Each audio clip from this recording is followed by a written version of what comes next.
ठंडी रोटी। एक लड़का था, माँ ने उसका विवाह कर दिया, पर वो कुछ कमाता नहीं था। माँ जब भी उसे रोटी परोसती थी तब वो कहती कि बेटे ठंडी रोटी खा लो।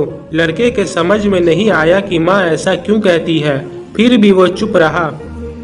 एक दिन माँ किसी काम से बाहर गई तो जाते समय अपनी बहू उस लड़के की पत्नी को कह गई कि जब लड़का आए तो उसे रोटी परोस देना और रोटी परोस कर कह देना कि ठंडी रोटी खा लो। उसने अपने पति से वैसा ही कह दिया तो वो चिढ़ गया कि माँ तो कहती ही है, और वो भी कहना सीख गई। वो अपनी स्त्री से बोला कि बता रोटी ठंडी कैसे हुई? रोटी भी गर्म है, दाल साग भी गर्म है, फिर तू ठंडी रोटी कैसे कहती है? वो बोली कि ये तो आपकी माँ जाने, आपकी माँ ने मुझे ऐसा कहने के लिए कहा था, इसलिए मैंने कह दिया।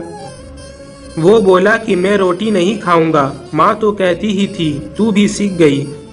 माँ घर आई तो उसने बहू से पूछा कि क्या लड़के ने भोजन कर लिया? वो बोली कि उन्होंने तो भोजन किया ही नहीं, उल्टा नाराज हो गए।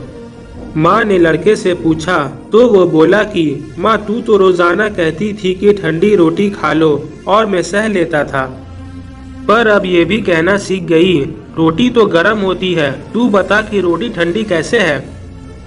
माँ ने अपने बेटे से पूछा कि ठंडी रोटी किसे कहते हैं? तो बेटा बोला माँ सुबह की बनी हुई रोटी शाम को ठंडी होती है, बासी रोटी ठंडी और ताज़ा रोटी गर्म होती है। माँ ने कहा बेटा अब तू ही विचार करके देख, तेरे बाप की जो कमाई है वो ठंडी और बासी रोटी है, मगर ताज़ा रोटी तो तब होगी जब तू खुद कमा कर लाएगा। लड़का समझ गया और माँ से बोला कि अब मैं खुद कमाऊंगा और गरम रोटी खाऊंगा। ऐसी ही अमेजिंग वीडियोस को देखने के लिए हमारे चैनल को सब्सक्राइब करें।